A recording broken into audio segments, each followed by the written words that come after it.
Hi Year 6, I am going to be reading Chapter 6 of Bridge to Terabithia today, The Coming of Prince Terrian. Christmas was almost a month away, but at Jess's house the girls were already obsessed with it. This year, Ellie and Brenda both had boyfriends at the consolidated high school, and the problem of what to give them and what to expect from them was cause of endless speculation and fights. Fights because, as usual, their mother was complaining that there was hardly enough money to give the little girls something from Santa Claus, let alone a surplus to buy record albums or shirts for a pair of boys she'd never set eyes on. "What are you giving your girlfriend, Jess?" Brenda screwed her face up in that ugly way she had. He tried to ignore her. He was reading one of Leslie's books, and the adventures of the assistant pig keeper were far more important to him than Brenda's sauce. "Don't you know, Brenda?" Ellie joined in. "Jess ain't got no girlfriend." "Well, you're right for once. Nobody with her sense would call that stick a girl." Brenda pushed her face right into his and grinned the word girl through her big painted lips.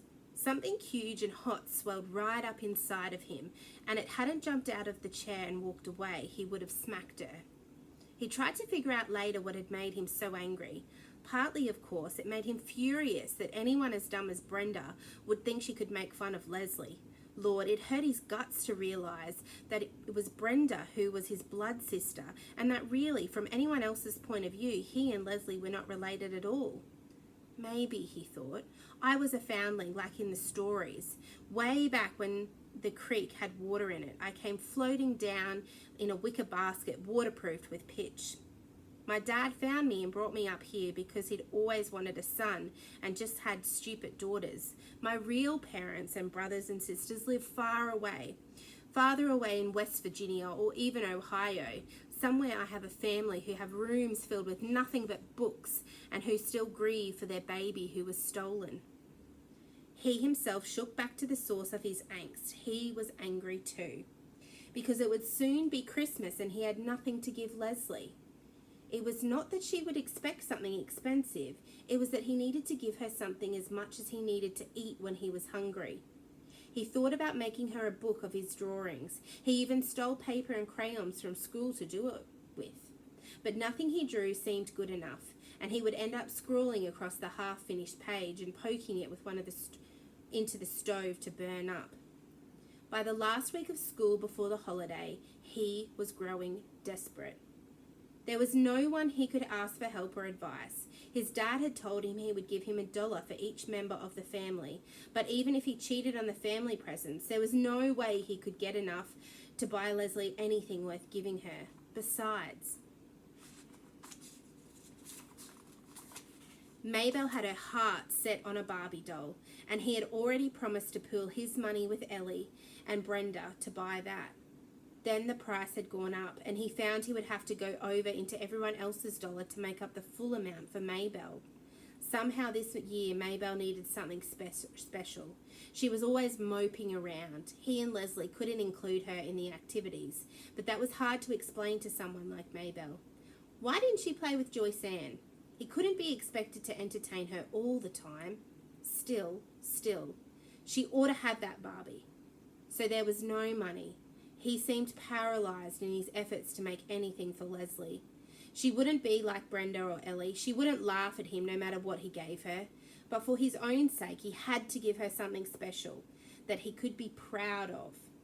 If he had the money, he'd buy her a TV, one of those tiny Japanese ones that she could keep in her own room without bothering Judy and Bill. It didn't seem fair with all their money that they'd gotten rid of the TV.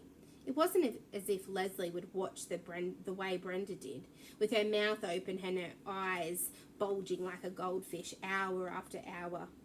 But every once in a while, a person liked to watch. At least if she had one, it would be one less thing for the kids at school to sneer about. But, of course, there was no way that he could buy her a TV. It was pretty silly of him even to think about it. Oh, he was stupid. He gazed miserably out of the window of the school bus. It was a wonder someone like Leslie would even give him the time of day. It was because there was no one else. If she had found anyone had found anyone else at that dumb school, he was so silly he had almost gone straight past the sign without catching on. But something in the corner of his head clicked, and he jumped up, pushing past Leslie and Maybelle. "See you later," he mumbled, and he shoved his way up the aisle through the pair after pair of sprawling legs. "Let me off here, please, Miss Prentice, will you?" "This ain't your stop." Got to do an errand for my mother," he lied. "Long as you don't get me in trouble." She eased the brakes. "Thanks." He swung off the bus before it really stopped and ran back towards the sign. "Puppies," it said. "Free." Jess told Leslie to meet him at the castle stronghold on Christmas Eve afternoon. The rest of the family had gone to Millsburg Plaza for the last-minute shopping, but he stayed behind. The dog was a little brown and black with great brown eyes.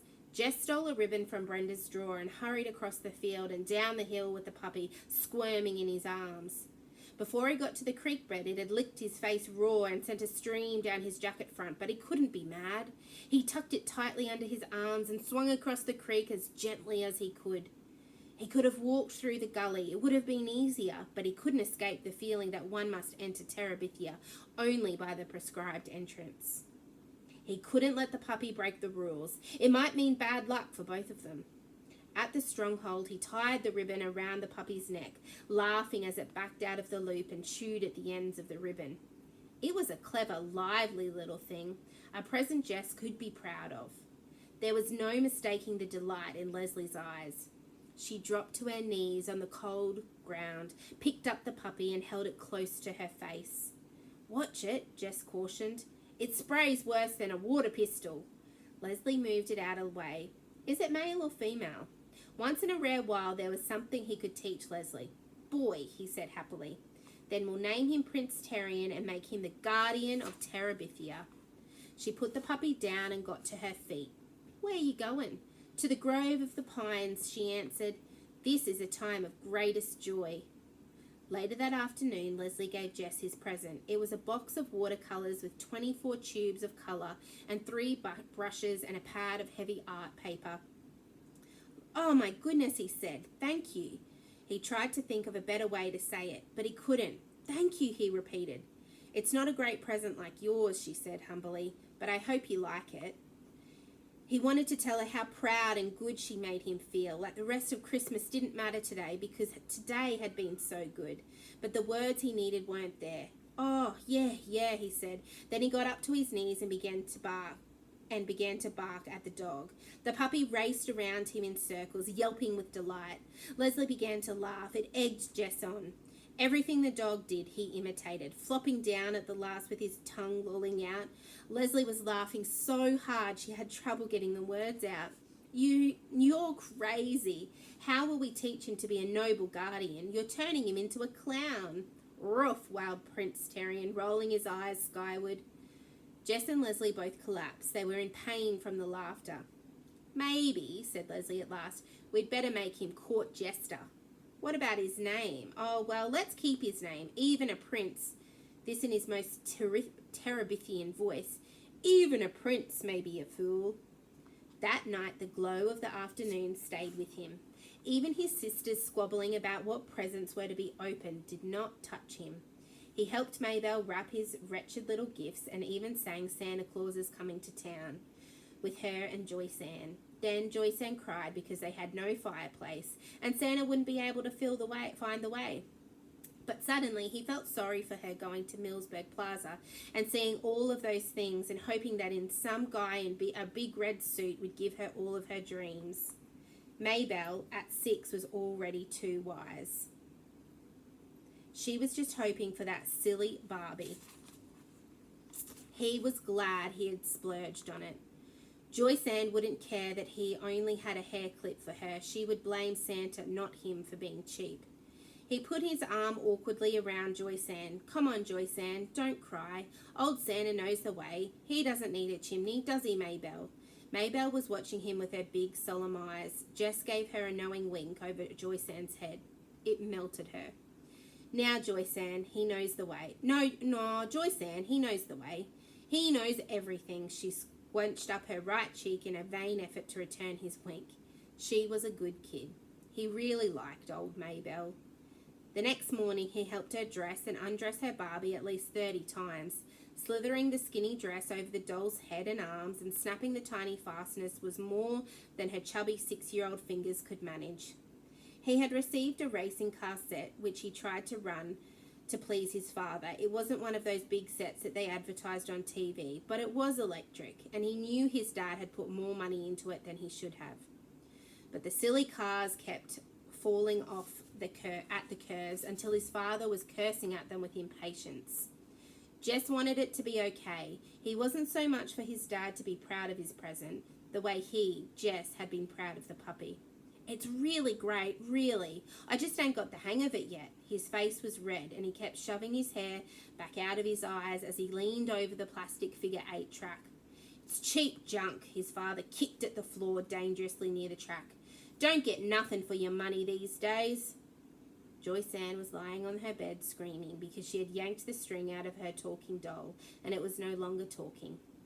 Brenda had her lips stuck out because Ellie had gotten a pair of pantyhose in her Christmas stocking and she only had bobby socks. Ellie wasn't helping matters, prancing around in her new hose, making a big show of them, helping Mama with the ham and sweet potatoes for dinner. Oh, sometimes Ellie was so snotty as Wanda came more. Jesse Oliver Aarons Jr., if you don't stop playing with those fool cars long enough to milk the cow, I'd be most appreciative. Miss Bessie, don't take no holiday, even if you do. Jess jumped up, pleased for an excuse to leave the track, which he couldn't make work to his dad's satisfaction. His mother seemed not to notice the promptness of his response, but went on in a complaining voice. I don't know what I'd do without Ellie. She's the only one of you kids who ever cares whether I live or die. Ella smiled like a plastic angel, first at Jess and then at Brenda, who glared back. Leslie must be watching for him because as soon as he started across the yard, he could see her running out of the old Perkins place, the puppy half tripping her as it chased circles around her. They met at Miss Bessie's shed. I thought you'd never come out this morning. Yeah, well, Christmas, you know. Prince Terrian began to snap at Miss Bessie's hooves. She stamped in annoyance. Leslie picked him up so Jess could milk. The puppy squirmed and licked, making it almost impossible for her to talk. She giggled happily. Dumb dog, she said proudly. Yeah, it felt like Christmas again.